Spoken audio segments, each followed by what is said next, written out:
He sounds American. Come on, I don't know you. You know who's that? It's, Preacher Moss. No. Allah made me funny. The comedian. Yeah, Who? Oh, Kevin Hart? Wait, what? His name is Preacher Moss. Preacher Moss. Yeah, he's in the show. Oh, no. Okay, there is a group called Allah made me funny. بسم الله الرحمن الرحيم الحمد لله رب العالمين والصلاة والسلام على سيد الأنبياء والمرسلين نبينا محمد وعلى آله وصحبه أجمعين أما بعد. So last time we talked about the recommended times for an individual to make ghusl. Today, inshallah, we will talk about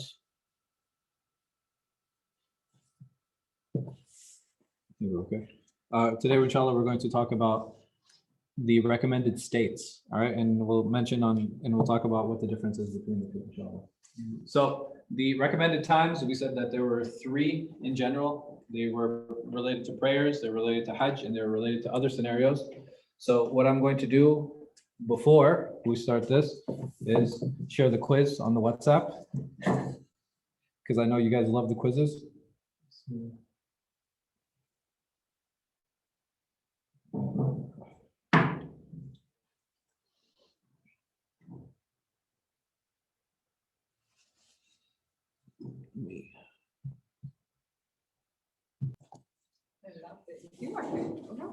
Bismillah, alhamdulillah, salatu wassalam ala rasulillah. But are there any questions before we get started?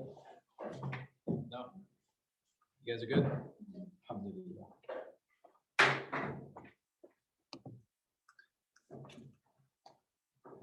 So this is what we spoke about last time, right? We spoke about the recommended times, and we said that in general, you had three major categories, right? There were either related to the prayers, or they were related to Hajj, or there were other specific scenarios that were, had to do with these recommended times. Today, we're going to talk about the recommended states. So in general, there are two states. In general, there are two states a person can be in. A person, now this is a very loose use of the word person, trigger warning. So you have the end of the menstrual cycle and you have the state of sexual impurity, okay? So the end of the menstrual cycle, there are things that you can do, obviously, while you are in that state. It is recommended to take ghusl before sleeping, before eating, before drinking, and before staying in the masjid. So staying in the masjid, why is that important, or why is that mentioned here? Because you're not allowed to enter the masjid if you're in pain. There's a difference of opinion, right, about entering the masjid while you are in this state. Can a woman in her hayd make i'tikaf? I'tikaf, for example. No. There's actually a valid difference of opinion concerning this. And the state of sexual impurity, right? If a person is in janaba, again, before doing any of these things, it is recommended to take ghusl. No, not to take ghusl, to make wudu, to lighten it. By what eating and drinking? It's a good question. And you know what? I think this is when a person finishes their menstrual cycle, they're already obligated to make ghusl, right? Mm-hmm. From the time that a woman finishes her cycle, and we're going to talk about this specifically, but from the time a woman finishes her cycle until she takes ghusl, what can she do in that period?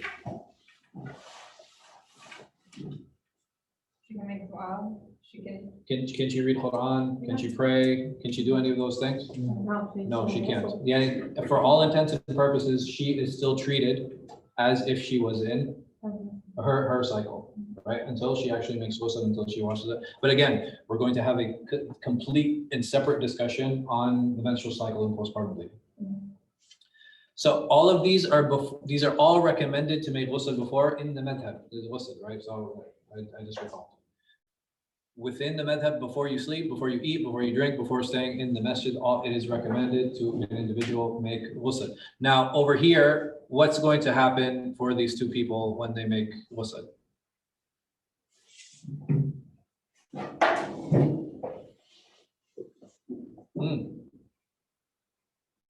They'll come out of the state, yes or no? Yeah. No. Right? They'll come out of the state. So we were arguing before about can they go in the masjid, and there is khilaf on whether a person who is in the state of janaba or is in the state of hayd, is in the state of is in her menstrual cycle, whether she could stay in the masjid or not. But we said that can that person pass through the masjid in the madhāhib? They can pass through the masjid. They can pass through. But they can't sit They, inside the musalla. they can't sit and they can't stay in the madhāhib. They can't sit and stay in the musalla area. You're right. But once an individual is at the end or is in this state, they can.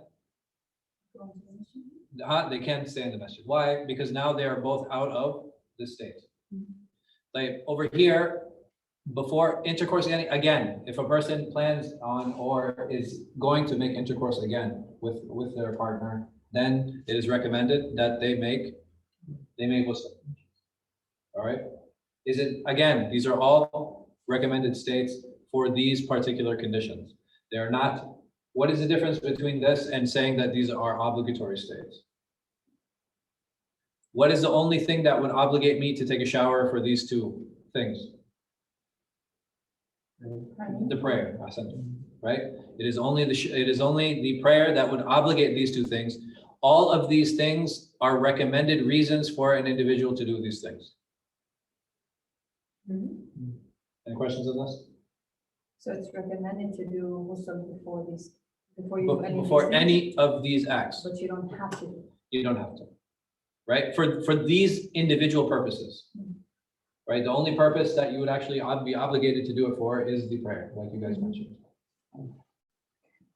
Any questions on this?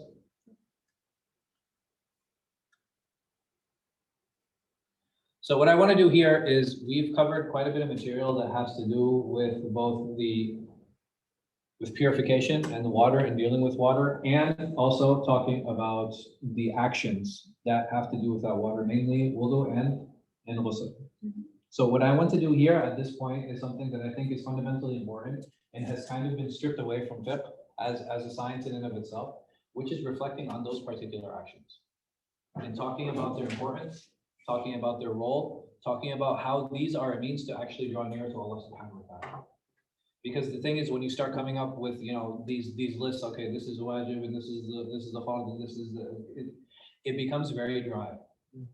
It's very natural, right? You treat it as a science, it's going to become very dry.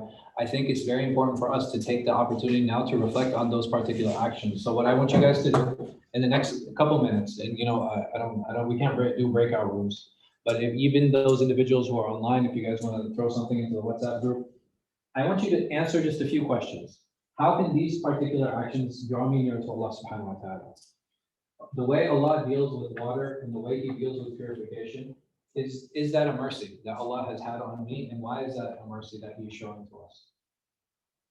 How Allah subhanahu wa ta'ala has made even the way that we do wudu and the way that we do ghusl, what are some of the wisdoms that are behind that? There are certain things that Allah subhanahu wa ta'ala obligates on us, right?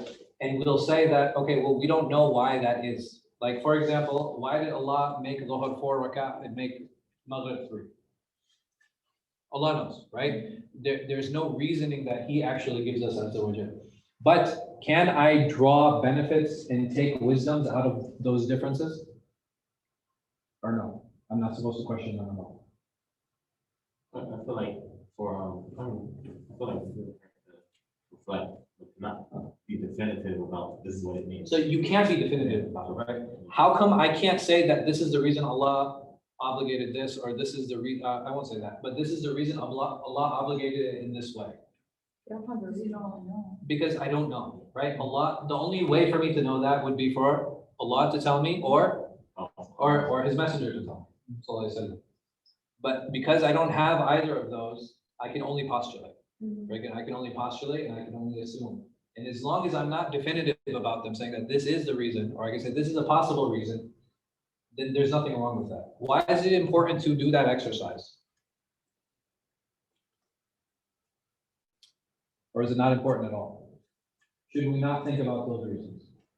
I think maybe we express how sometimes they don't feel connected to rituals because they don't know what is like the meaning behind it, so just reflecting on it can't help. Right, so will it help everyone? No. No, right, no, I'm saying reflecting on particular actions. Yeah. Some people, they just take them as mundane actions, and sometimes we take them for granted, and we just kind of continue on with our lives, and it's enough for people to know, like, hey, listen, Allah obligated it, and that's enough for me. And that's okay, there's nothing wrong with that. But can it give somebody else an added value when he's sitting down and actually pondering and thinking about his wudu? I think so. I think there can be an added value for some people, not necessarily everyone, but there are some people who will take that. Like, so, have you guys had a chance to think about it? Like, why water? Of all things. Well, I mean, Water for purification. Yeah, like, why water? well, we're made of like what, 70 or 80% water, and the earth has like what, majority of water. Okay, so because of its abundance, Because of this abundance. all right, because of its abundance, and therefore its availability, Allah has, Utility also. right? It's Allah has given us water as a means of purifying ourselves. Okay, I think that's reasonable. What else? Even if we don't have water, we can do tayammum. Right, Allah, and that's something else to ponder over. Allah doesn't make water a restricted element. Meaning that if I don't have water, I don't have to make wudu. I do what? Tayammum. And even in the case of tayammum, what if they put me in a vacuum? Let's say they send me and they put me into a cell where there's a vacuum, where there's no dust at all. You make your intention. All I need to do is make intention. I don't even need to make tayammum at that point, because there's nothing for me to make tayammum with. So there's always a substitute that Allah subhanahu wa ta'ala gives. Again, a sign of his mercy and a sign of the ease of the religion. Like, what else? Does anybody put anything in the WhatsApp? No. Dang. I asked them to present the questions in there. Okay, I'm sorry, Mohammed, you're in the Zoom call, right? Yeah, I'm in the Okay, perfect. So now you guys, if you're in the Zoom, inshallah, you can post your stuff in the question Zoom. is how can I join the WhatsApp? I'll see. Yeah, just send them the WhatsApp.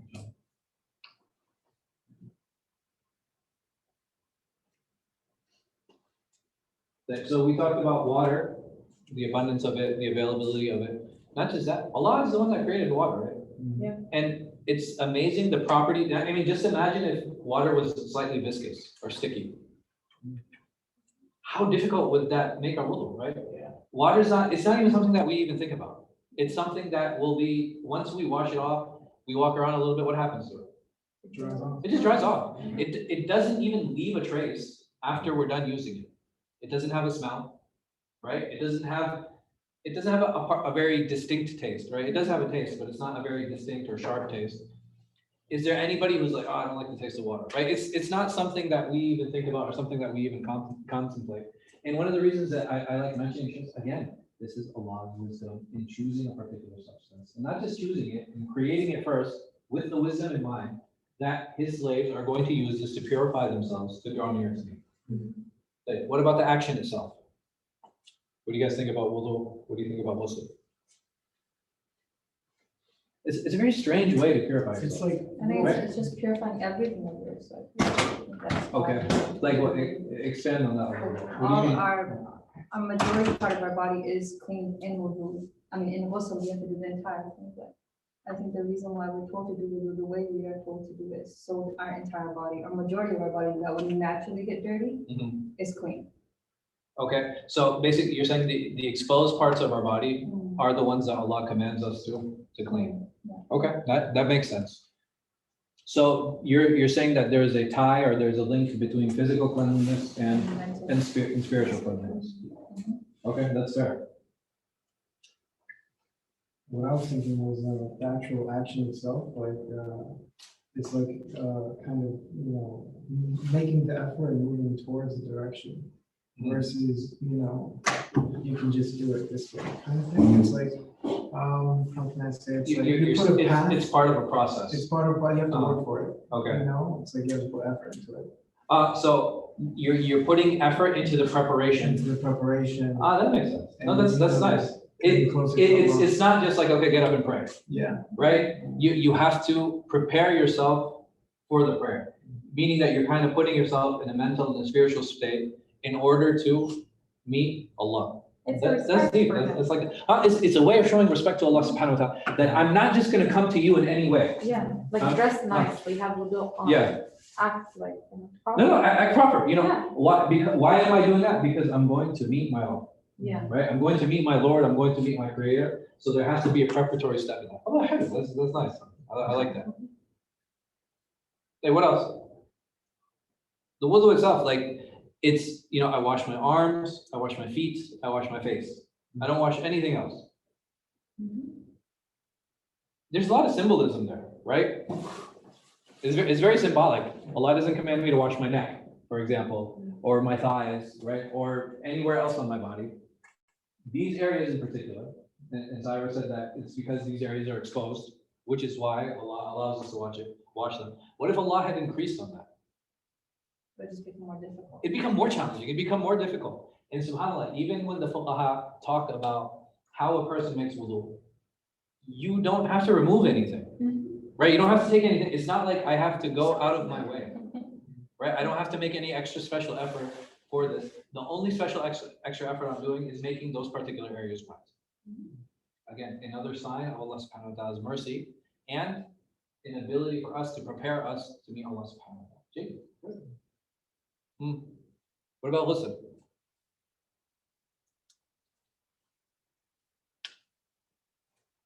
To remove all the janasa and najasa. Right, ghusl is just a complete cleansing, right? Complete, body wash. Right, it's like a reset, huh? That's good too, huh?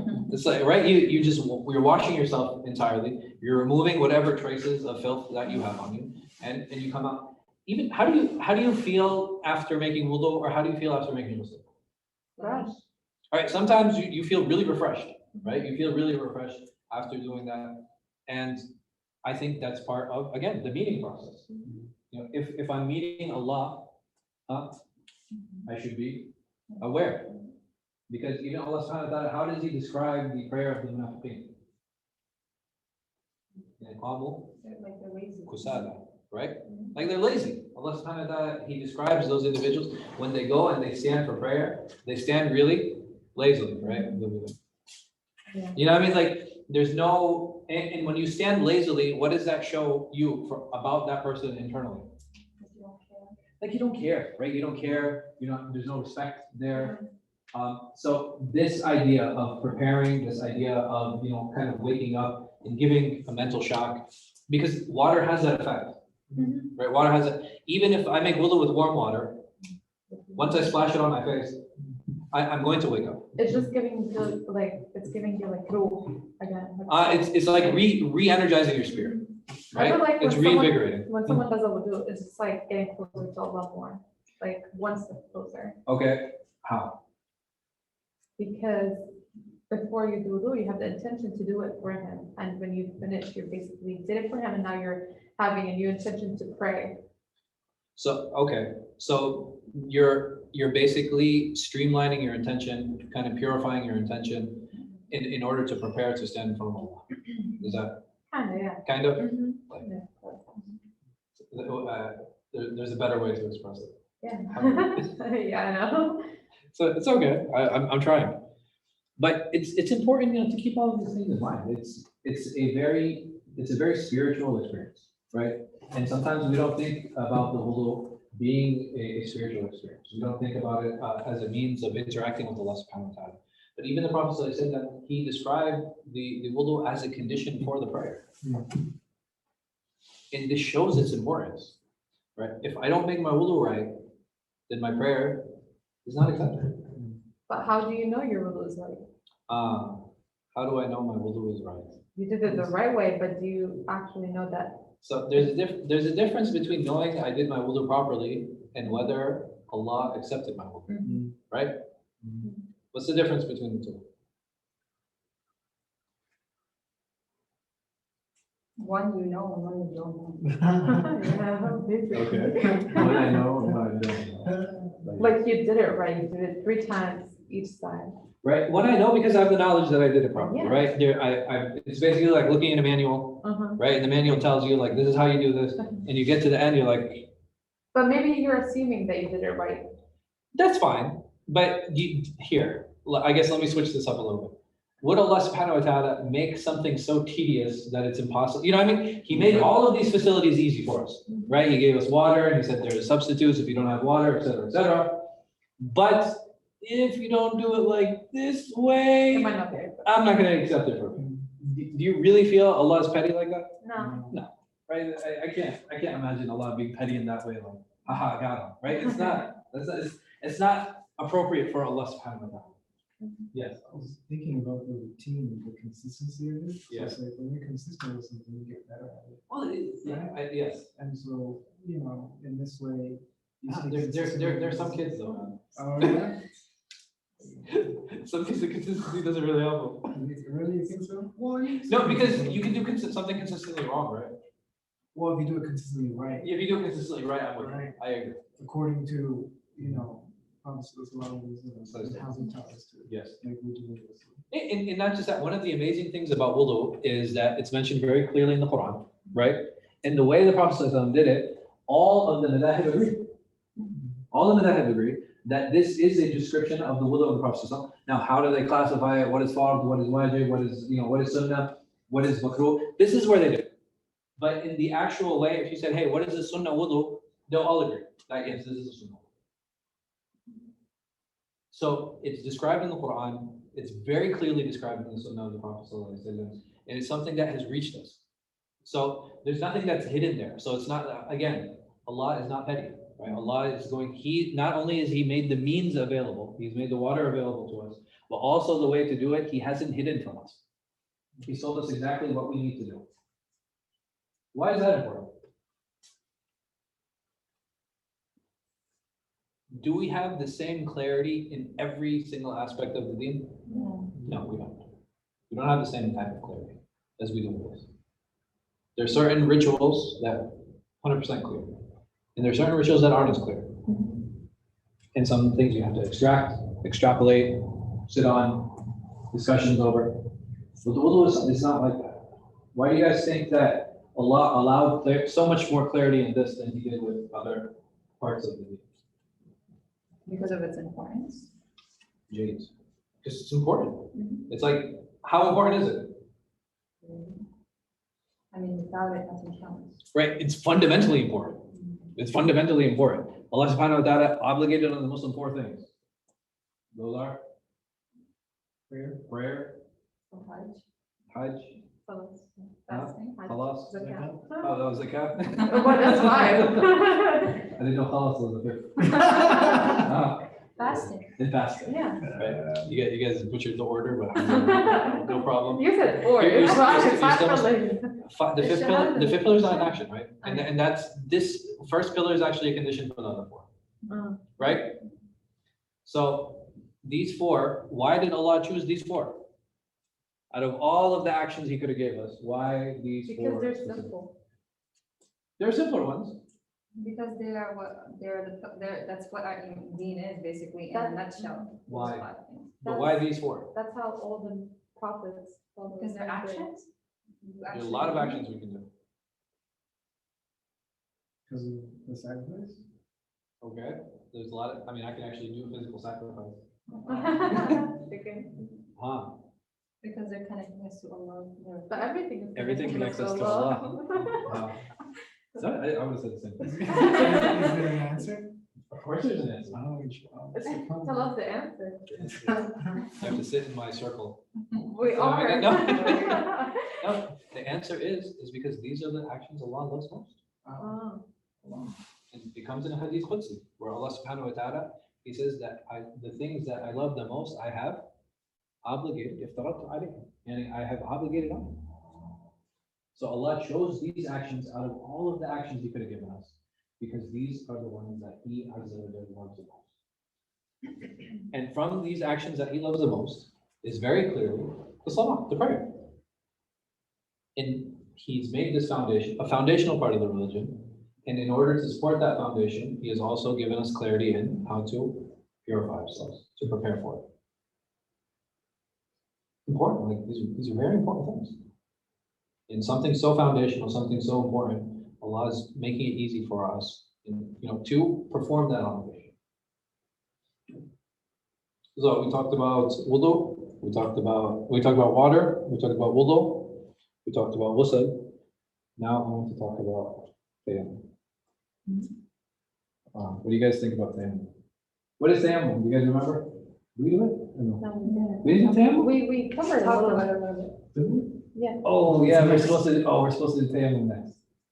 Okay, well, here it is. It's easy enough. Any questions on how to tayammum?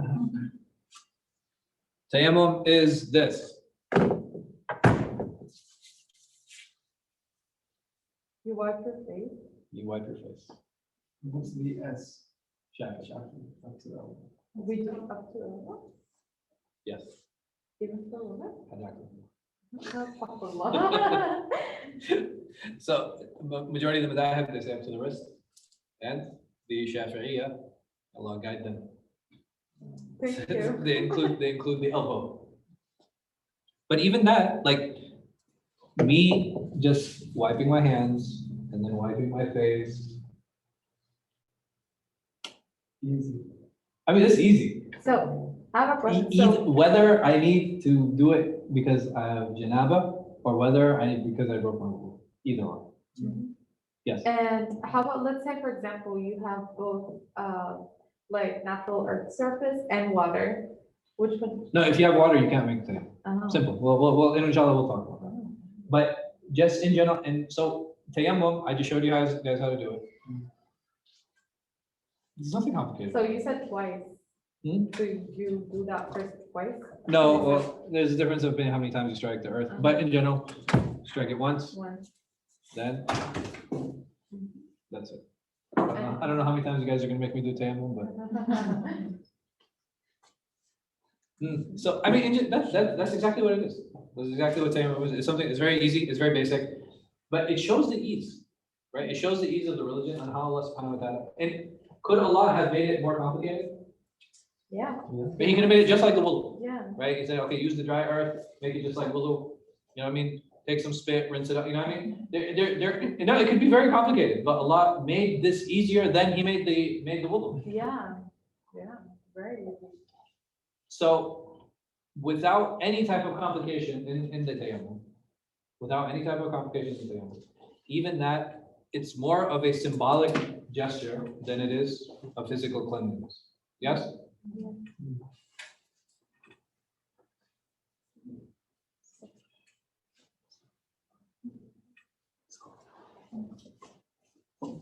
MashaAllah. Came back on point. After the tayammum, we After tayammum, I need a coffee recharge. These guys made me do like 3.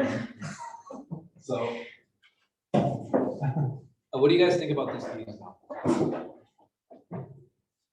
It's a good thing, it's easy. Right? Allah subhanahu wa ta'ala is just, and He's making it a super symbolic gesture. You don't have to worry about your feet, you don't have to worry about anything else. You are in a situation where you don't have to worry about presence of water. And inshallah, we'll talk more about that. But you don't have to worry about it, right? Just do this and you're good. Don't worry, you don't have water, not. So, you know, these are just some small things. Again, I just wanted to take some time to pause and reflect over these things because I think it's something, and you know, my sheikh always says this, that unfortunately it has been extracted from fiqh. It's been taken out of fiqh. This idea of thinking about the actual actions, and thinking about how to approach them, thinking about the effect that they have on our life, thinking about the ease that Allah subhanahu wa ta'ala has given us, thinking about some of the wisdoms that we can actually extract and we can take out. Do we have any questions online? No questions, but a comment by Ahmad. So Ahmad says, "You got jokes yet?" Oh, that's right. That's why the Shafi'i. I forgot. That's what I'm saying. Tell me keep wiping his elbow, bro. Yeah, you can hear it.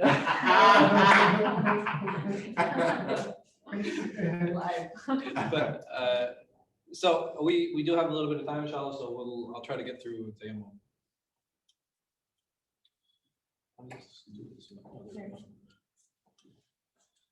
So these are the same as wudu.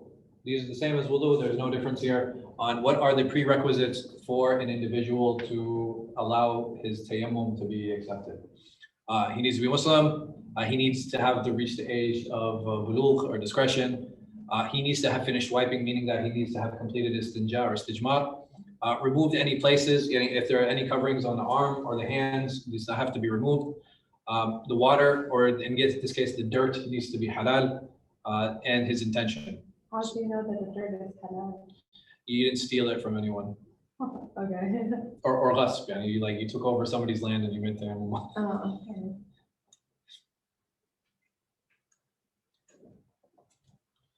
I don't know if the battery's low on this.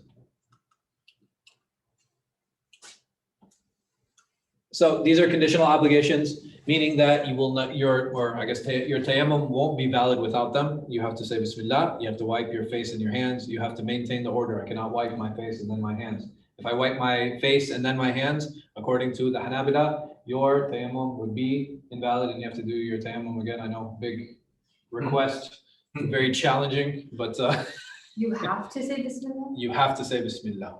This is a condition. So if you And don't say that. then Wait, do you your have to say it in the tayammum. beginning? You have to say it in the beginning. This is not like wudu, right? Wudu is different. Mm. But tayammum, you have to say Bismillah.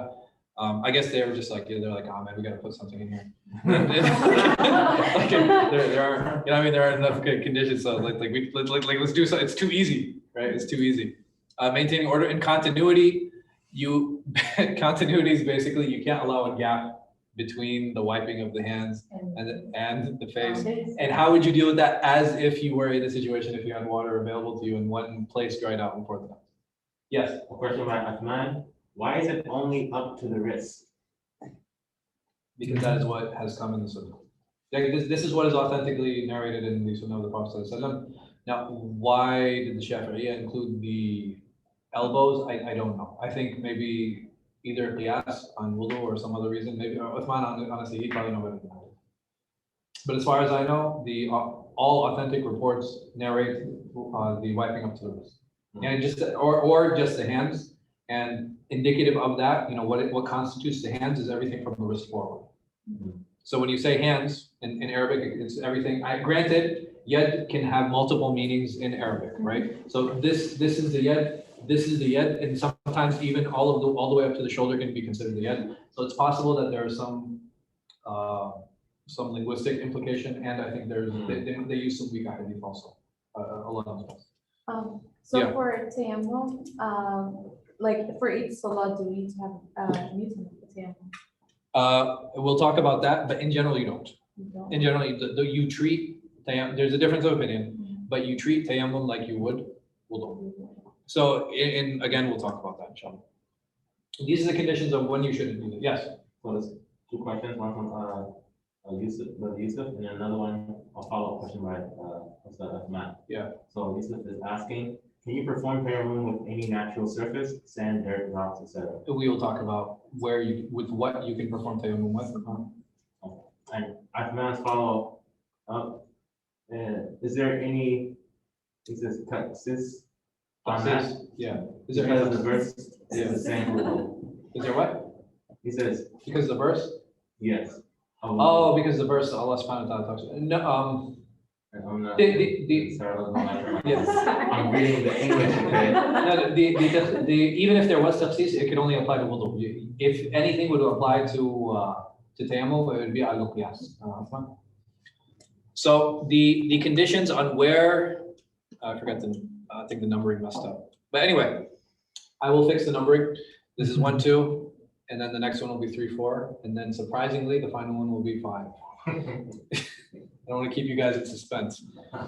So the first one is the inability to use water. And it's interesting how Ibn Qudama mentions inability and then he defines that. So inability can be any of these things because there's no water available or the water will cause harm. What does that mean? Maybe you hurt yourself and you can't wash that part. Right? So if I have an open wound, if I have a cut, people burn victims, right? So they cannot actually touch water or put water on their skin. And what does that mean? That if I use water, it will actually make the situation or the wound worse, right? This is what harm means. Not like, oh, it's too cold. Right? Yeah. Like, yeah, I'm good, like, right? No, that's not what it means. How about if you can't use dirt or soil, whatever? We'll get to that, inshallah. So, fear of thirst. I only have enough water to drink. Either and look at this, subhanAllah. For myself, for my companion, or for my writing enemy. Right? Look at the importance that Islam gives to animals, right? And this is something that is very, it's very unique in an Islamic sense. Fear of his life, meaning that he can't, if he leaves the area to go get water, there's an actual viable fear that he will get killed or he will get hurt in order to get to that water. Lastly, if the water is expensive.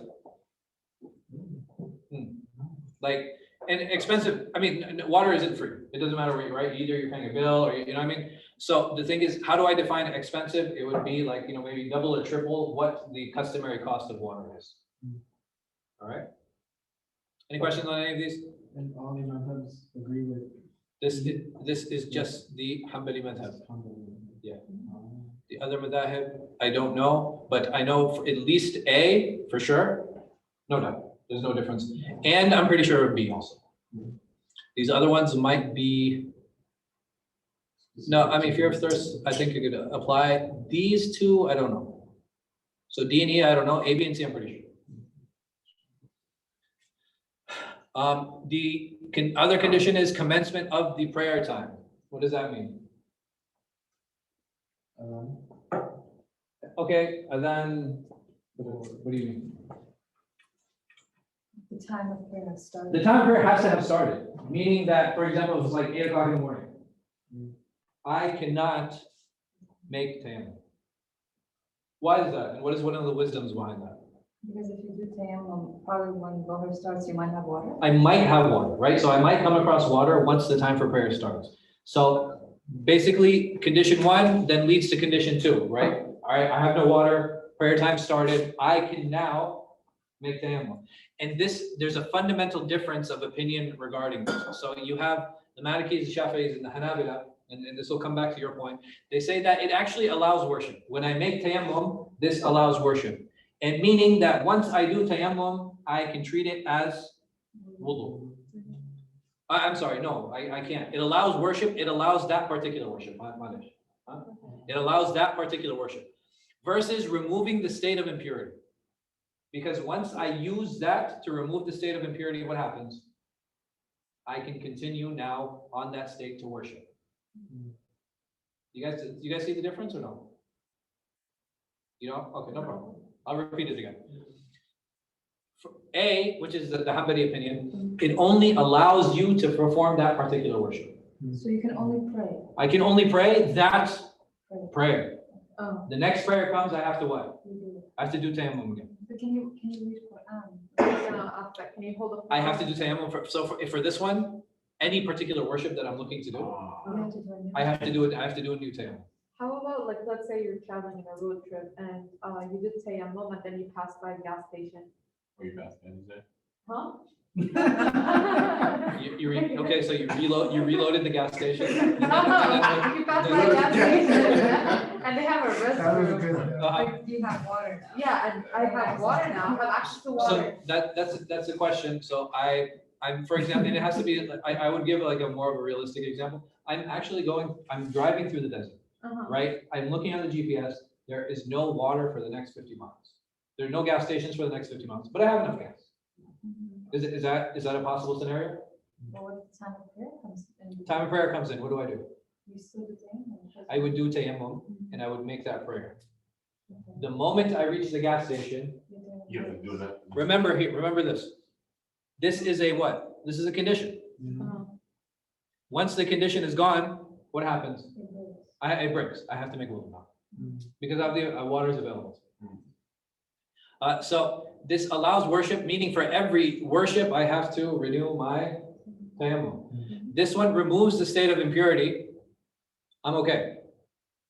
So I mean, this is a position I take, obviously. It's so much easier. This is so tedious.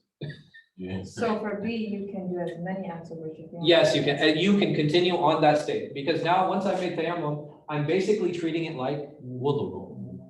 I'm basically treating it like wudu versus it being an exceptional allowance, which is what the first group says.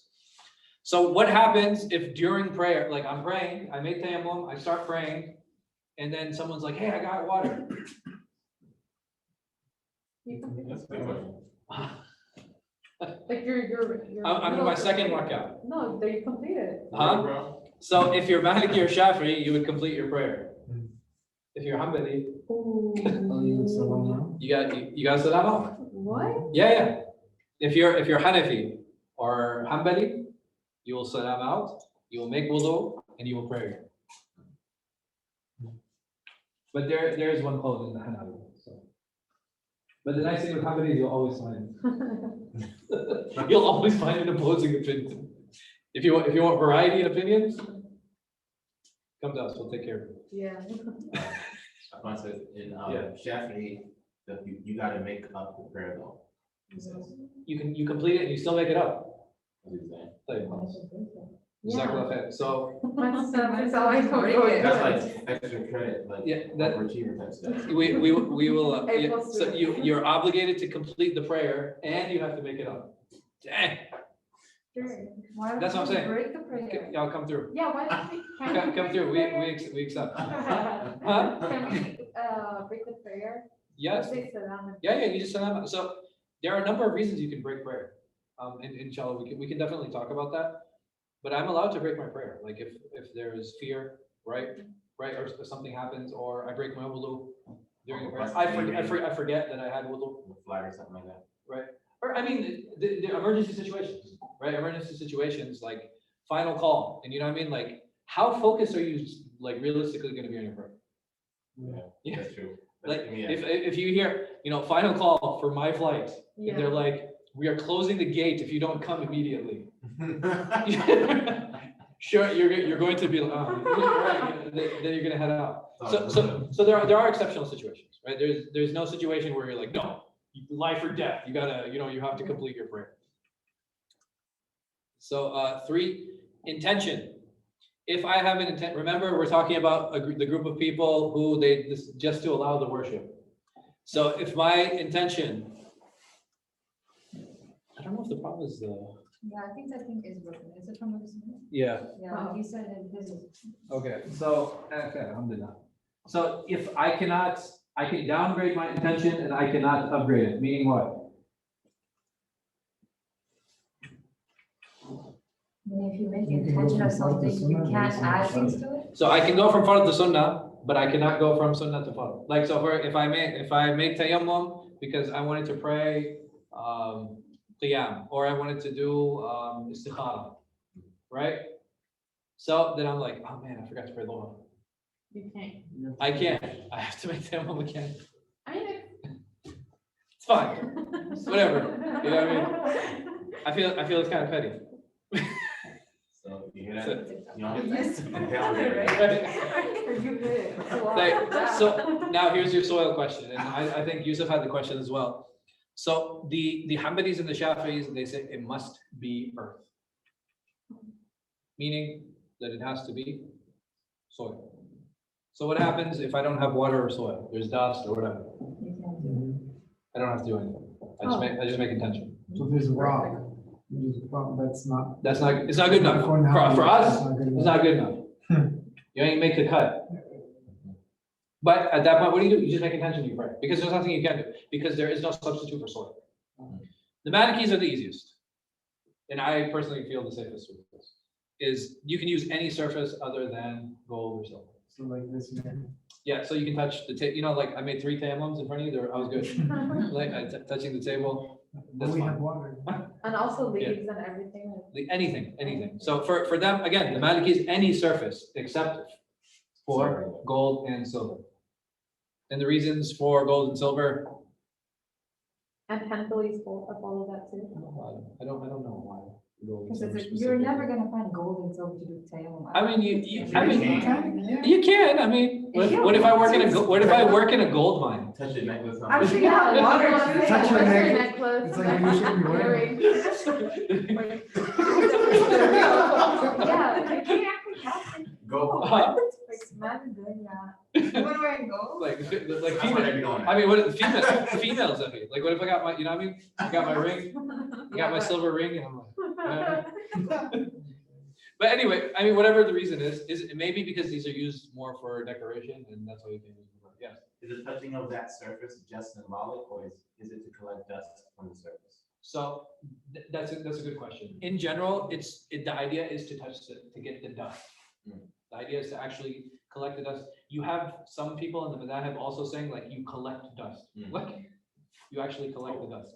But the tayammum itself is a very symbolic thing. So I would imagine, just looking at it like at a macro level, that the whole thing is symbolic. Mm. So I True. That's facts, yeah. I don't think that the idea is to actually collect dust, or that dust is going to be some type of purification or cleanliness or anything. Because the thing is, if that's the case, why am I not doing it up to my wrist? Why am I not including my feet? Is that, you know what I mean? So that would be my personal reasoning behind it, that I do see the whole act to be symbolic. Therefore, whether you have earth, whether you have dust, whatever the situation might be, you have nothing, it's okay. Even on a dry surface, I have no issue with touching and actually doing tayammum. And this really much goes in line with what the Malikis are saying. Right? And What about Ahnaf? Ahnaf, well, I think they make, I think dust is a condition for the gold. I don't know about the gold and silver. No. Yeah. I think dust is, I think. You can do it on there's dust. rocks too. The rocks have dust on it though. Oh, it doesn't. It's on it. It's not a dusty rock. I will lie on it. Like, until you really wash that rock. So these are sunnah acts. There are 4 at the last one, inshallah, I'll update the numbering. But these are sunnah acts. That earth is preferred by agreement amongst all the madhāhib. They prefer, why? Because this is how the Prophet ﷺ did it. And lastly, doing it more than once is permissible. Doing it more than once is permissible. Again, these are recommended acts. Any questions on this? That's it. Yes, this is it. Invalidators? Oh. This thing's tripping. Unique situation. Dang, there's a lot more. So what invalidates my tayammum? Anything that would invalidate wudu, would invalidate my tayammum. The ending of the prayer time. Why? Because this goes back to having a specific intention for every worship for the tayammum, and then Hanabila for the Ḥanbalis. Okay? But if I was not Ḥanbali, if I was Shafi'i or Maliki, I can continue on that tayammum. But when there's water, then you make water. Huh? As soon as there's water. No, remember, this invalidates. Oh, yeah, I'm just kind of confirming, like, according to the Malik, like, Yeah. you do tayammum, but you can treat it as wudu. But then. Can you use your Yeah. what's the next one? So here we go. So the Malikis and the Shafi'is and the Ḥanbalis, they said it has. I'm sorry, I messed up everything. Let me start again. So basically, the Maliki Shafi'is and the Ḥanbalis, they say for that this tayammum applies to the specific action. Okay. Versus the Hanafis and the Lahidis and all of the madhāhib, but a single report or a minority opinion. But the majority opinions are that it is only for that specific action. That is Allah.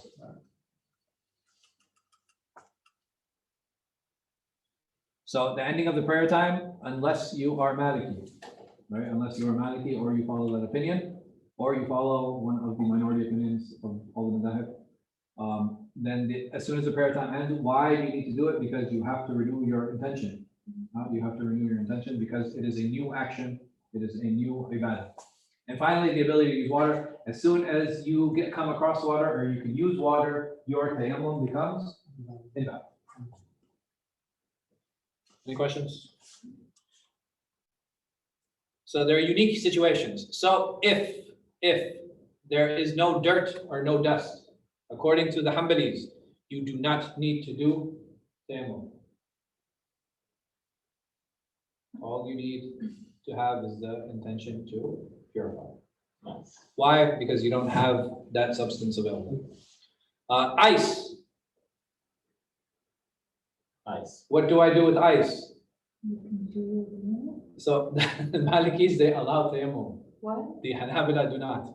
So what about everybody else, like Shafi and That's all you guys. I'm waiting for Uthman and you. Like you guys tell Ice me. is water. You can technically wait for it to. But I can touch it. Big- Nothing. I can't melt. Yeah. I said, that's the condition. It can't melt. Ice Yeah. can. So dry ice, No, no, why no. would you wanna touch dry ice? So if it is ice, like for it to melt. You have to heat it. You have to, Oh, you're you gonna have can't that just full. hold it and just that's what like. you're You have to melt it though. saying. So It's like I said, it's like a really bizarre scenario, and it's more of like What about snow? snow, ice, same thing. You know what I mean? Like it's just a really bizarre situation. Anyway, the Hanabila, they don't allow it because of the ability for it to turn into water. The Malikis, they say, no, it's good. You can go ahead and make tayammum. But the moment it melts, you have to make wudu.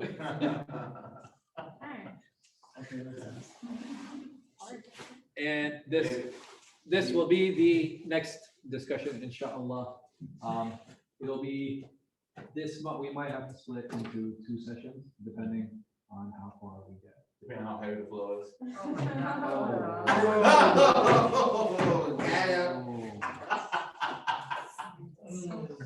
I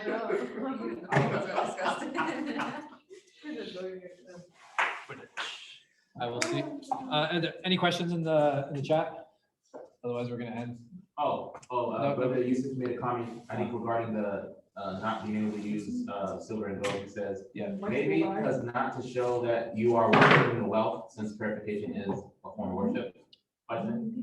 But I would agree with that, but I'm allowed to pray as a man with silver on, and a woman can pray with gold and silver on. So you know, what I mean, it's a good effort though. Good. I get definitely effort points. And another question. Oh. Okay. Yeah. In terms of the after party, after Tazkiyah. Welcome. Welcome. That's my son to do. Okay, alhamdulillah. Ahlan wa sahlan. I look forward to it. Anybody trying to come through? Ahlan wa sahlan. يلا سبحانك اللهم وبحمدك واشهد ان لا اله الا انت واستغفر واتوب اليك. أنا أريد دجاج.